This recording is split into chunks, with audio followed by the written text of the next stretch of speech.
I was there. Sorry. Okay. Sorry, Tammy. No problem. So in the end, what I did was I went to Chile, and I was a English teacher, like you guys, like not English language teacher, but like English, like literature, language arts. And so I didn't have anything to do with applied linguistics when I first began my career. And so when I was in Chile, guess what? I fell in love and got married. And so there went all the ideas about, no, I do still travel a lot. But anyway, I lived in Chile. I got my MA, my PhD. And then I came back after 17 years to the University of Northern Iowa. I spent 17 years at the University of Northern Iowa. My youngest child graduated high school, and it was time for my husband and I to have an adventure. So 3 years ago, we went to the United Arab Emirates, the Emirate of Sharjah, actually, the one right next to Dubai. And there I am at the American University training ESL teachers. That's a very brief. Oh, okay. You probably want to know professionally why I have the authority to talk to you tonight. I study the idea of teacher well-being. I study positive psychology and well-being. And so it was very interesting that July before the pandemic, Sarah Mercer and I, Sarah's a professor in Austria, you might have heard of her. She and I wrote this book together. She and I are very good friends. And we just thought it was just part of what we do, because we study the psychology of language learning and teaching. And so we created this book. We put this book together on teacher well-being with Oxford University Press. And then in March, here comes the pandemic. And so that book, which would probably have sat on everybody else's shelf gathering dust, suddenly became something that people cared about, because it's much more difficult to encounter your well-being or maintain that well-being, while you're sitting alone at home in front of your computer screen.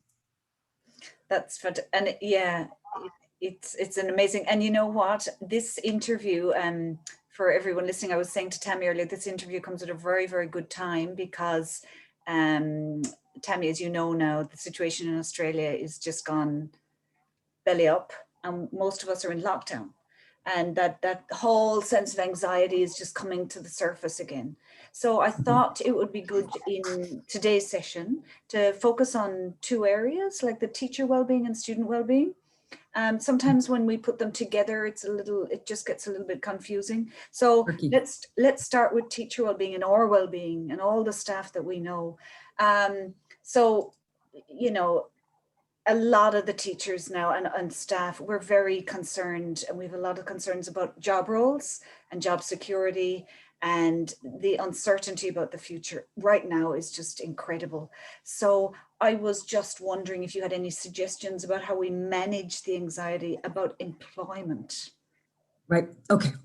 Well, first of all, Sarah Mercer and Peter McIntyre and I just got done with two different with 2 rounds of a survey that we sent out to 765 language teachers across the world. And in that survey, we discovered, we were looking at teachers' coping strategies. And we discovered that there were 2 kinds of coping strategies. One that led to great stress, and one that was really quite stress relieving. The coping strategies that the unstressed, the non-stressed things that teachers were doing were approach strategies. Number 1 coping strategy is just acceptance is the number 1 coping strategy. If you can just accept it and understand that there's really nothing you can do about it, but work at what you can, understand where you have control and where you don't. That was the number 1 coping strategy.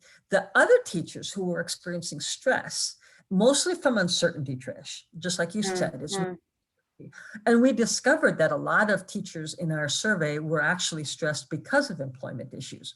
So now, the avoidant coping strategies were like, the absolute worst was self-blaming. Was like, this is my fault. Not the virus necessarily, but the idea that maybe your students are lagging behind, something like that. Anyway. So if we're going to talk about something that's specific to employment, I just saw something that Martin Seligman had written about uncertainty and tolerating ambiguity. And I found it to be something that I've never seen it before, but I just found it now. And this is Martin Seligman, the grandfather of positive psychology. And he says this, that when we have this uncertainty, first of all, he said, number one, there's 4 steps to this idea. Number one, what is the worst case scenario? Define it, get it out there, put it out there. What's the worst possible thing that could happen? Okay. Okay. So now it's out there. That's the worst possible thing. So now your mind isn't just going around in circles. What are these awful things? You got it out there. The second thing he says is, what is the best case scenario? Right. So the worst case scenario is we lose our jobs, and somebody in our family gets sick. What's the best case scenario? Okay, the best case scenario is I keep my job, my family remains healthy, and we move on. Okay, so that was step 2. He says that step 3 is the most important one. Step 3 is, what is probably going to happen? What is realistically going to happen? Now, what's the worst case? Now, what is the best case? But what is probably within the realm of reality? Okay, that's the 3rd step. And then the 4th step is to plan around that 3rd step, around what was the potential problem, the one that is the most realistic that's going to occur. Because what do we do? I mean, we are human beings. We go to this worst case scenario immediately, right? We catastrophize. Yeah, right? absolutely. Yeah. Right. So that catastrophizing really puts us in a kind of a yucky headspace, right? So yeah, so I thought that was a very interesting and practical way of looking at the potential of employment problems, right? And it seems like it's really about just stopping and having a conversation with ourselves sometimes and going through those steps, isn't it? Okay, like what's the worst thing here that could happen? Because our minds just they run away with us, don't they? Yep. So, and just put it out there. Yeah, that's good advice. So in the midst of all this, Tammy, when we're faced with so many uncertainties, and there's a lot of financial worries as well for us, the topic of self-care and the topic of well-being it's crucial, it's very important, but sometimes I can't help getting the feeling that it's getting a bit worn out. We do tend to focus on, teaching and curriculums and all that kind of thing as well. And when we present that idea of a well-being webinar or, a talk on mental health, but there tends to be some eye rolling sometimes because we're just so stressed and we're so busy. Yeah. It's like, oh my God, here's Trish again with her mental well-being. How do we just stop that from becoming such a worn out topic sometimes? You know what? And when I first of all, from keeping it from to keep it from getting worn out is that we have to understand that self-care is a lifestyle change, right? And the other thing that we have to understand is that what works for one person isn't going to work for another. Yeah. And so to have to put everybody in the same pot and say, this is the magic recipe for you to feel, that a balanced life is really, really ridiculous. What works for one person is not going to work for the other. And there are so many different dimensions of well-being. It's the physical, it's the emotional, it's the spiritual, it's the relational with the people that we spend time with, or now, that we're stuck with. Right. So I think that the way to not let it get worn out is for people to just understand, what, it's kind of like going on a diet, a food diet. Some things are going to work for some people and some things are not going to work for the others. And it's like, what, find what works and stick with it. Right. Yeah. So if you can do that, just and make it habit, make it. Because self-care and well-being, they take a commitment, not necessarily as much, but they take a commitment. Yeah. And I suppose really at the end of the day, you have to have buy-in. You really need to want this for yourself as well. And for the others around you, like your staff and your colleagues and friends. Oh, right. Isn't that right? Right. Yeah. Well, you know what? what, and not only colleagues and friends, but our students too. I mean, Yeah. I just got done with a study. It's going to be published in a anthology by Bloomsbury, where we took a look at teacher motivation and student motivation, and we took a look to see how interrelated they are, and we called it motivation contagion. And what we discovered was that a teacher's well-being or a teacher's motivation greatly impacts the students, in the moment. So what we did with this study was we took a look, we had teachers note down on a scale from 1 to 10 before class started, what was how they were feeling emotionally, how they're motivationally really.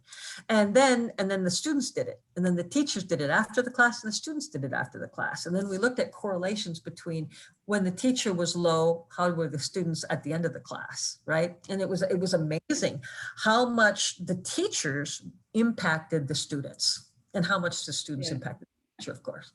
Absolutely. And actually, I was teaching the last 2 days and I could feel that myself in the class. My energy had so much to do with the students' energy, especially when it's on Zoom and they're all offshore. So, right? yeah. So, we spoke about colleagues and the well-being of friends and our colleagues. What do you think, Tammy, managers can do, at this time to for teachers? Yeah, you know what? I'm glad you asked that question, because we have like 8 chapters in the book, and we dedicate 1 chapter just to talk to administrators about their role and let's call it an obligation, their obligation in the self-care and the well-being of teachers. Because you know what, here's the thing, we can be responsible up to a certain point about, of our own personal choices and our own well-being. But at the same time, we are individuals inserted in a social context, which is the school, right? And there's a whole line of study on positive organization structures, POS. And what they talk about there is that leaders of the school have an incredible obligation with the people that work with them, for them to give them the space. First, administrators need to understand that teachers, look, we didn't become teachers for the money, right? Most of us became teachers because we find meaning and purpose in it, right? So what administrators have to do is give us the space where we can grow and develop and make the decisions that we need to make our classrooms run well. So that means that administrators have to give us a little bit of autonomy. Yeah. And that's a voice in what we want to accomplish in our classrooms. So the first thing is to give teachers voice. The other thing is to remember that what they say really matters. And so just a kind word, sending out an email, just, thanking people, showing gratitude towards the teachers, doing what you can to allow them the space that they need. But we talk about things like self-compassion portfolios, or portfolios where we keep things that people said that are nice about us, because we have this thing called a negativity bias. And it's very human. And it's one of these things, and don't tell me, all of you guys who are sitting here, don't tell me that this isn't true. When you've got a group of 25 and you've got your semester evaluations, right? And 24 of the students say, you knocked it out of the park. You were the best teacher I ever had. I can't wait to have you again. And then there's one that says, oh, she was mediocre. She was okay. Where does our attention go for the next 2 weeks? It goes to, who was that person who thought I was mediocre? And why am I just mediocre, right? It's that negativity bias. We have that tendency to focus on the negative. So what I would like administrators and leaders of schools to do is remember that, we teachers, we need their moral support, and we need them to point out what we do well. Right. And so just, name dropping in a meeting, hey, you know what, Joyce Vorman, she did this really creative, kooky lesson that was just amazing. Joyce, you want to tell us what you just did? Right. And just, just calling people out in meetings and just saying, hey, you're doing a fantastic job. Right. that goes a long way. That's great. And so much of what teachers do now, and I know myself as well, it's not seen when we're online. I'm at home behind my computer screen and I can do great things in the classroom, but nobody's looking, nobody's seeing it. Whereas when we're in the workplace and we're sharing at meetings and we're all chatting in the staff room, it's different. So I think that's a really good point. Well, you know what, one of you remember I told you I was talking about this coping with COVID paper, these 2 papers that we wrote.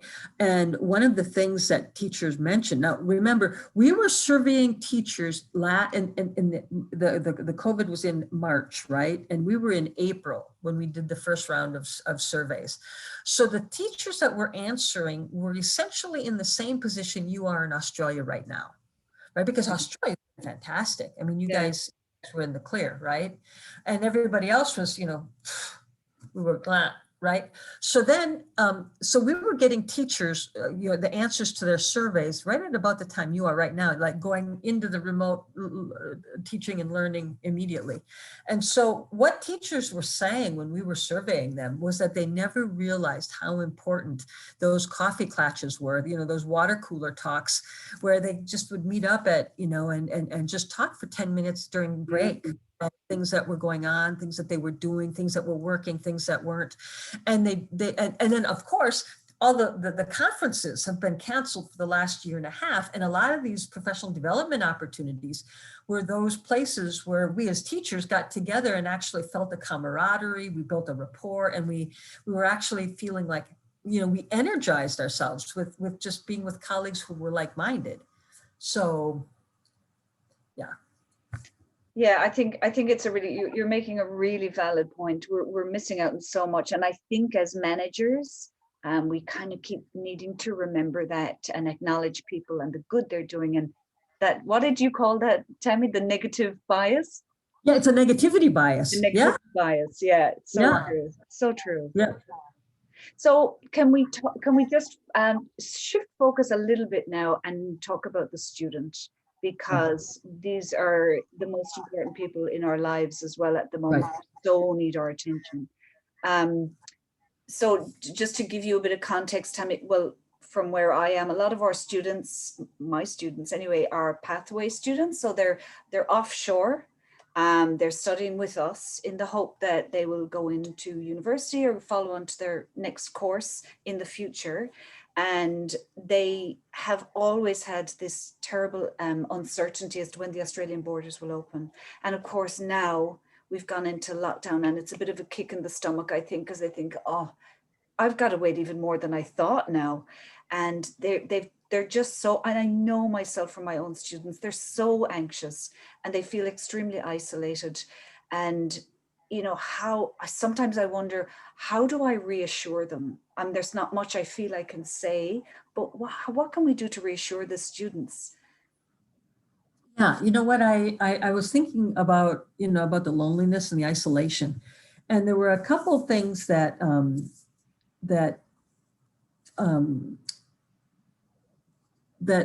of the psychologists are saying, and the experts in well-being. First of all, they say to stay busy. You know what, one of the coping strategies that teachers used in our survey was distraction. It was actually a coping strategy, to stay busy, to keep our minds active.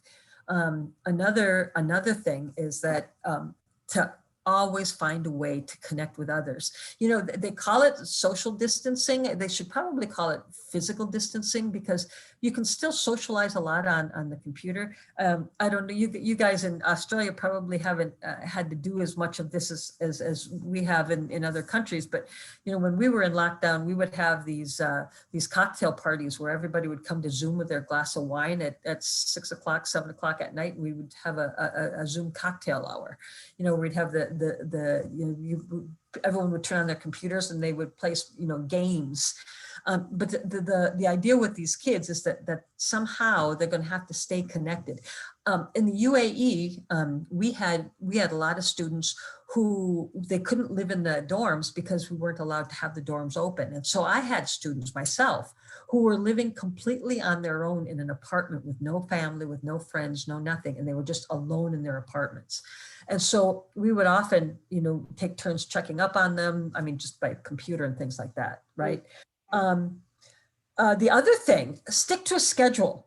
I don't know how many of you have, one of the things that I discovered for myself, and I know my colleagues and my own students and my kids, we all had this big problem about keeping a schedule.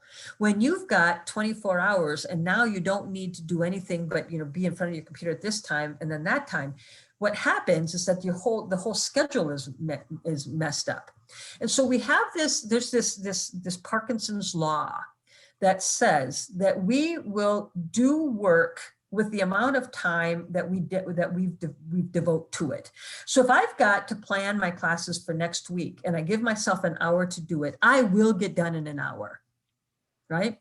But if I say that, I've got 3 hours, I will take 3 hours to do it. So what happens is that we've got this discombobulated way of life during COVID, where we're not held to a schedule, except for, of course, when we have to be online teaching. And so the idea with these kids being alone and lonely and isolated, they need to stick to a schedule. Also, the best thing for them is to stay informed about what's going on with the virus itself. What are the vaccines? When our borders, how are different places open? But to stay informed about what's going on. Mm. Staying active, getting exercise, doing meaningful things. Mm. Finding sources of comfort, like taking a hot bath, or you're going to think this is weird, but like aromatherapy, take up cooking, do something meaningful, right? Create something, start writing a journal, do some art. My husband started making jewelry out of acrylic. That was kind of a weird thing for him to do, but yeah, he started making jewelry. He also taught himself how to play the guitar. Also, you know what? And this is my last one, the last one I'll give, but I love this idea. And Sarah Mercer came up with this. Okay, so you're sitting around and you're talking maybe online or with your people in your house. And you say, once the lockdown ends, I'm going to do this. Or I'm going to do this. Or I'm going to do what? The idea is that whenever you say something, you write it down on a piece of paper and you put it in a jar. And then when the lockdown lifts, every day you pick out one of those things and you do it. So what happens is that jar holds you accountable for doing what you said you wanted to do when the lockdown lifts. What's that going to do? It's going to give you kind of like oh yeah, I will get to do that. I will to do that. And then when you have somebody else doing it with you, it's just kind of fun, because then you can, do it with somebody else. You know what, when this lockdown ends, I'm going to go get a full body massage. And everybody's going to want to go with me. Right. So yeah, I mean, those are just things that we can do to just ward off the loneliness, the isolation. And to me, everything you're saying, it's common sense. But I think for our students, I think they just need to be reminded, and they do look up to their teachers and have a lot of respect for them. So I think we have those conversations with them and remind them of things, because even those things you're listing, I know what these things are, and I know they all make sense, but I think, oh, that's a good idea. It's almost like I'm hearing it for the first time again. And well, you know what? A lot of people who study well-being and happiness, one of the things that happy people often do is they live in anticipation of fun things to come. And so people who have a high set point of happiness are people who know how to anticipate good things. So, for example, one of my comfort soothing things, one of my savory the moments I savor, is when I get up in the morning with that first cup of coffee. I'm a coffee snob. It has to be the best coffee I can find, and it's got to be a very dark roast. It's got to be very hot, nobody can be up. I have to be up before everybody. I put Andrea Bocelli in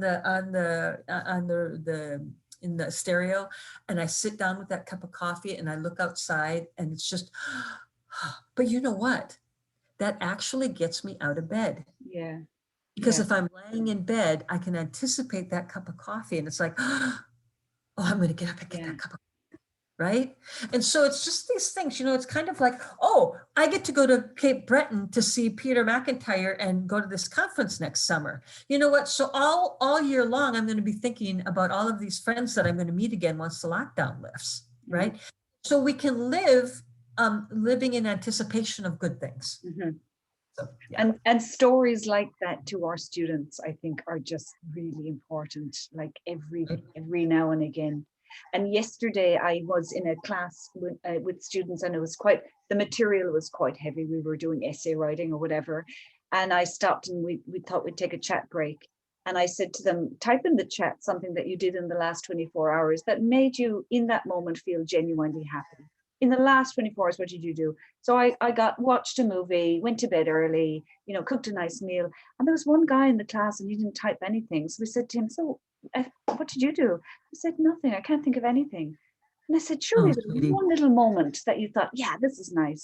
And he said, no, I'm just in my bedroom and I'm studying and I didn't have I can't think of anything.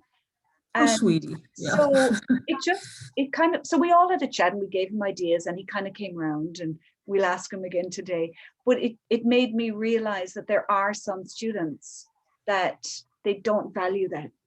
And I think he got to hearing little stories like having a cup of coffee in the morning. He heard all the other students and the things they were saying were so simple that I Right. think he had a light bulb moment to just enjoy the little things. But I think as teachers, we just need to remind ourselves to have those conversations with them. Agreed, 100%. Yeah. So yeah, and the last thing actually, Tammy, I was going to ask you was, it was more, I suppose, that I've kind of led into it now, teacher techniques for reaching out to students and, acknowledging that mental health and well-being is so important. Like, how can we use that in the classroom, in our lessons, in our teaching? How do you think we could kind of incorporate that reaching out into what we do every day in the online classroom? Yeah, I'll tell you that I've been actually I've taught remotely on different occasions for the last 20 years in ways. I mean, the technology has definitely gotten better, right? But I used to do closed circuit TV back in the early 90s, and the one thing even then that that was so important to me, because I write a lot about, I mean, all of my career, I've written a lot about the affective side, emotional side of learning and teaching. And one of the important things that we need to remember is that the people around us matter. And so when we can't have the physical closeness, we still have to think about the rapport that we can build online. And I'll tell you that I 100% depend upon two things. One is the chat box. Oh, sorry, there are a deer and its baby just ran across my yard. Anyway, I got distracted. That's okay. Take a moment. What was I in the middle of saying? Chat box, the usefulness of the chat box. The chat box, the use of the chat box, right. So the thing is that with that chat box then, I tell my students on the first day of class, I want you to have sidebar conversations.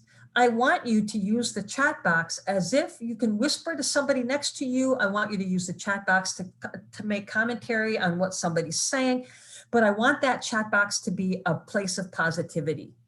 And so I've discovered that chat box and the discussion board when we're asynchronous, the chat box while we're synchronous and the discussion board while we're asynchronous are two of the best ways that I can get students to really share with one another and keep that learning community alive. Mm-hmm. Right? And so I also bring in, when you're online, the crazy things we have to do to keep learners engaged, right? So crazy hat contests, who can create the best background behind them for the next class, just these little things. I had a student who played the ukulele, and she opened every class up with a song, and I ended every class with a song. I mean, just different ways that we can get kids to just engage with one another, even though we're on computer screens, right? Yeah, it's great. And you don't even have to mention, well-being or mental health or anything No, like that. You're just no. that. But, There's, yeah, overtly bringing it up is also a good idea, right? I mean, when we think about some of these kids not having access to somebody who can listen to them, I think that if you've got a good rapport with your students, and they need a special Google Meet. I Google Meet all the time individually with students, and they reach out when they. If you make yourself available, you say, hey, you know what, if any of you, yeah, need a listening ear, you know how to Google Meet me, right? Or yeah. Zoom, whatever it is you're going to do.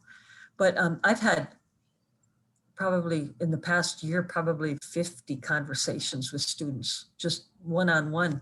Yeah, so important, right? Yeah. I Yeah. think And you might say, well, I'm not a psychologist, right? But at the same time, we might be the only adult in their lives. we're pretty expert at connecting because that's our passion, that's our job. Right. So, we don't need to be psychologists. Right. Yeah. Right. There are a few questions in the chat, Tammy, and I just have to thank you before I go to the chat because everything you said was so meaningful and you just make so much sense. Rob here has said, Tammy, can you please repeat what you said about positive organization, something, POS? Yeah. What was that? POS, positive organizational strategies. Yeah. And it's part of, okay, so positive psychology actually has 3 different pillars that support its theory or its paradigm. One is the individual, him or herself, right? And then and so we look at the emotions of people, and those emotions are all the way from negative to positive to in between, right?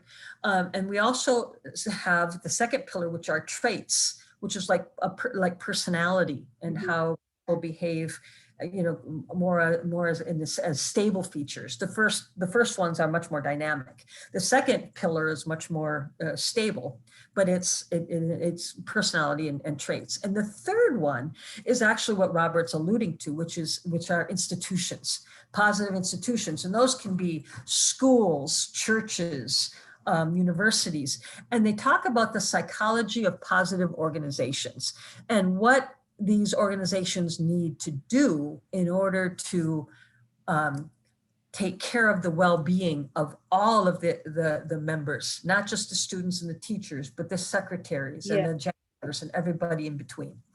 Positive organization, positive organizational strategies, POS. Well, that makes sense. And I suppose now more than ever, we need to do that in small ways for us in Australia now, when we're, grappling with so much in small ways. We don't have to look at big, huge strategies or new policies or anything like that. Just those small things, like you said, for staff and not just teachers, but frontline staff, and students as well. Right. Agreed. 100%. I don't know, Tammy, can you see the chat? I just opened it. Yep. All right. Just open.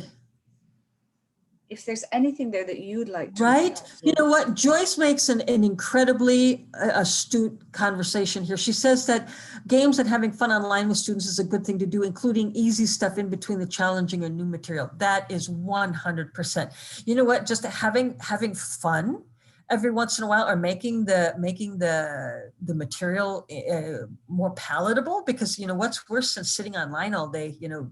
I don't know how you said your students are in front of the computer screen 20 hours a week. Yes, mine are. So we have a 4-hour stint every day, 4.5. It's exhausting. Yeah. Yeah. Okay.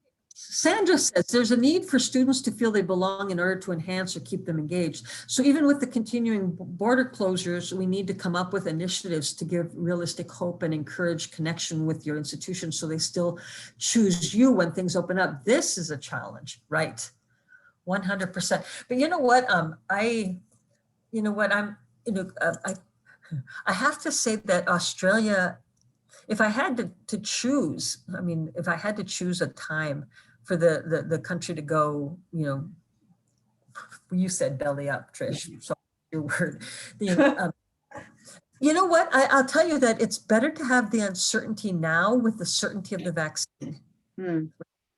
So if you were in lockdown, a year ago, March, you'd had no hope of vaccines for they were saying it was going to be a year and a half. I really do have a lot of optimism for Australia because I do believe that that you have the organizational skills in your in the way the country is created to get the vaccine rolled out as quickly as possible. So when we talk about giving the kids hope, I think we can. I think we can give, particularly in Australia, the students should be hopeful because the vaccine's been created. Yeah. There are a lot of things that can give them hope and us hope as well, I suppose. You're right. Right. Maria says, teachers in this context are feeling very insecure about future work prospects. Could you expand on strategies for managing this? I think, was that the question that I answered the first one though, where yeah, okay. So you probably did cover this quite a bit at the beginning. Sorry, I missed the beginning. That's sorry. Okay, Maria. Yeah. Hey, Maria. Well then, hey, I'm great. I'm great at repetition. You know what? It doesn't. That's okay. For anybody I can to hear go back it to the recording. Don't worry. And no worries. And no worry. Number one step is think about the worst possible scenario. You know what? I'm going to lose my job. I'm going to not have another job for a year, and I'm going to have to go out on the street and beg. That's the worst case scenario. Number two, what is your best outcome? Best outcome is, you know what? I keep this job and I become the owner of the school, right? So yeah, that's the best case scenario. Third step, what is most likely? And that's where you need to be. That's where you need to be. What's most likely? What's most probable? What is within the reality of what's going to happen? And when you know that, when you've got that kind of reality going on, you're probably very close to what's going to happen. So that's the area around which you want to plan, right? So. And actually, I'm glad you repeated that, Tammy. Maria, I'm glad you asked it because that actually was one of the really key points that you made today. How do we stop and think about this logically? Yeah, I've got a 25-year-old daughter who catastrophizes everything. So I've dealt with this for 25 years, and the catastrophizing. I mean, we all do it to a certain extent. Some of us more, some of us less. Okay, well, Tammy, Sophie, I think I'm right in saying that we've probably reached the end of our time. Yeah, of course. If anyone has any more questions, feel free to keep going, Trish, for another 5 minutes, but it's up to you. I think there's one more question from Joyce in the chat. Okay. Oh, the title of my book, our book with Sarah, Teacher Wellbeing. Teacher Wellbeing, Oxford University Press. It's got, like I said, a different kinds. We do me and my relationships, me and my emotions, me and my school, me and my physical well-being. There's like 6 or 7 or 8 chapters, right? So yeah, and the 2 papers on coping, one was one is published in System. Both of them are available online. One of them is in System. It's called Coping with COVID, and that is a quantitative study where we actually looked at the correlates of coping and stress. And then the other paper just came out from Foreign Language Annals, and it was with the same data, but it's a qualitative piece where teachers were answering 3 questions. 1, what are your stressors? 2, what are your uplifts? And 3, what advice do you have for each other as teachers across the world? And I have to say that reading teachers giving advice to teachers was, it made me want to cry. I mean, the teachers giving advice to each other was so amazing. And I think that the best advice that I read, I mean, you can go to that paper on foreign language annals. It just came out last week, like I said. But the one thing that I really liked that teachers said, that many teachers said to each other, is don't look for perfection. Your best is good enough. And so I think that during COVID, you know, when we've got everything is just so outrageously discombobulated, when we can say to ourselves, look, I did my best, that's got to be good enough. So people who seek perfection are just looking, you know, for that downward spiral of stress.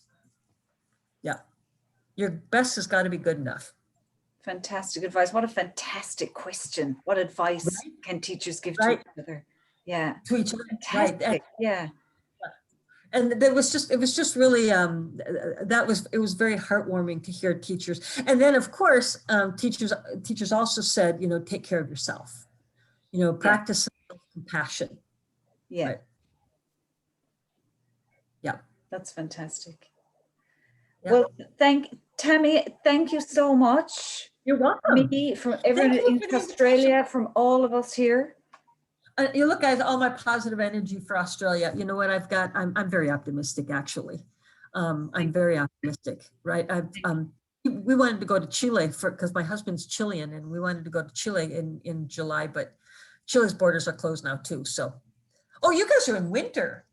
We are, but we have beautiful winter days, so that's a real positive for me. Yeah. The days, some of the days are really beautiful. Yeah. So you just need to get outside as much as you can, I think. Right.